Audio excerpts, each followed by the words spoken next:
Through हम कुछ ना कुछ सीखते ही सीखते हैं और सीखने का कोई अंत नहीं है। कभी हम बुक्स के थ्रू, कभी नॉवेल्स के थ्रू, कभी जीवन गाथा के थ्रू, कभी रियल लाइफ एक्सपीरियंसेस के थ्रू। ये जो छोटी सी कहानी मैं आपके साथ शेयर कर रही हूँ, surely you will like it and connect. Plus हम सब के लिए एक बहुत ब्यूटीफुल मॉडल भी है, क्योंकि it will help us in understanding कि जनरली जो दूसरे का व्यू है, जो ओपिनियन है, वो हम जब समझ पाएंगे, it will not affect us, it will not bother. कहानी कुछ इस तरह की है कि एक आम बेचने वाला भाई, वो कुछ बासी आम थे उसके पास। अब आज का बाजार है, खरीदार ताज़ा आम ही खरीदना चाहेगा, और अगर वो खरीदार बासी आम नहीं खरीदा तो कल तक वो आम और भी बासी हो जाएंगे, यानी कि उसका नुकसान लग जाएगा, क्योंकि ऑलरेडी वो बासी आम है। जब आप या मैं बाजार खरीदने जाते हैं आम, तो हम एकदम टोटका, टाइट, एकदम वाव वाला ताज़ा मैंगो खरीदना चाहते हैं। सामने से उसको एक औरत उसकी शॉप की तरफ आते हुए दिखी, लगभग मेरी एज ग्रुप, 40 एज ग्रुप। तो उसको लगा कि इसको मैं कन्विंस कर लूँगा इन आम को बेचने में। जब वो लेडी उसकी शॉप में आई, वो बोला कि इतने ताज़े आम, आज ही सुबह आम गिरे हैं, बहुत ताज़ा है, एकदम टाइट, एकदम फ्रेश, गार्डन फ्रेश मैंगोज है। तो लेडी बोली, उसने कहा, मैम क्या हुआ? मुझे ना थोड़े से बासी आम चाहिए थे, मैं एक्चुअली चटनीज बनाती हूँ, तो मुझे उसके लिए थोड़े से सॉफ्ट जो बासी हो गए मैंगो वो ढूंढ रही थी। कोई बात नहीं, मैं दूसरी शॉप ट्राई कर लेती हूँ। आम वाले भैया ने कहा, रुकिए, मैं आपको वैसे ही आम चुनकर देता हूँ। और उसने अपने उस बास्केट से, टोकरी से, जितने भी बासी आम थे जो वो क्लेवरली बेचने की कोशिश कर रहा था, अब वो ग्लैडली खुश है कि हमारी क्लाइंट को यही लेना है, और वो उन सारे आम को चुनकर साइड रख दिया और कहा, मैडम ले लीजिए। 1 मिनट इंतज़ार किया उस लेडी ने, और फिर उसने यहाँ रखे हुए सारे टोकरी में बचे हुए जो ताज़े मैंगो थे, ताज़ा आम था, उनको उसने चुन लिया।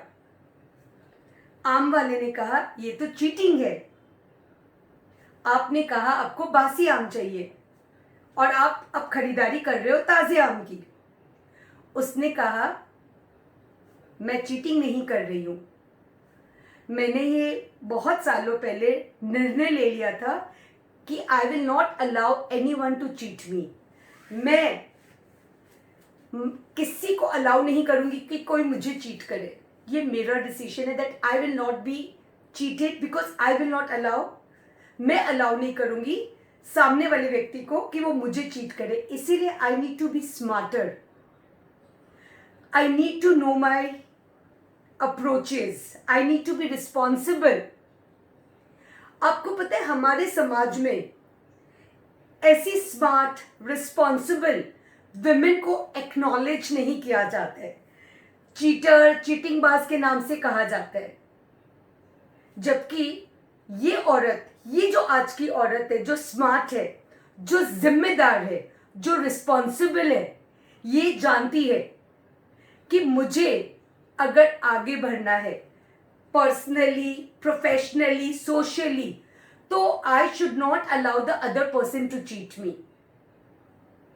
और सिर्फ उसको प्रिवेंशंस, उसको इतनी स्मार्टनेस है कि वो खुद को प्रिवेंट कर सके from falling victim. People don't accept, people don't accept. Moral of the story यही है कि हमें खुद को आत्मनिर्भर सिर्फ फिनेंशियल तौर पे नहीं, इमोशनल तौर पर बहुत ज़रूरी है तैयार करना। और ये सबक, ये जो कहानी मैंने सुनी, it was for me first, and from practicing and understanding its significance, I chose to share with you. I chose to share with you because मैं जानती हूँ मेरी तरह ही और बहुत आत्मनिर्भर होने के बावजूद हम कई बार इमोशनली वीक हो जाते हैं कुछ लोगों के कमेंट से। हमने बहुत सालों पहले सुना था राजेश खन्ना के गाने में, कुछ तो लोग कहेंगे, लोगों का काम है कहना।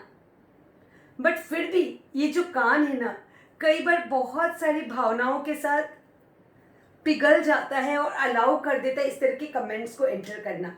But this story helps us to understand कि इसको रिवर्स करना पॉसिबल है। देखिए, उनकी कोई गलती नहीं है, क्योंकि ये उनके पास यही है, उनके पास देने के लिए सिर्फ कमेंट है, तो वो तो कमेंट देंगे ही देंगे ना। हम उसको नहीं ले, ये हमारा डिसीजन है। हम अपने आप को प्रिवेंट कर सके, सेल्फ डिफेंड कर सके, रिफ्यूज कर सकते करें that I will not allow myself to be cheated, it's my choice. I refuse not to be victim,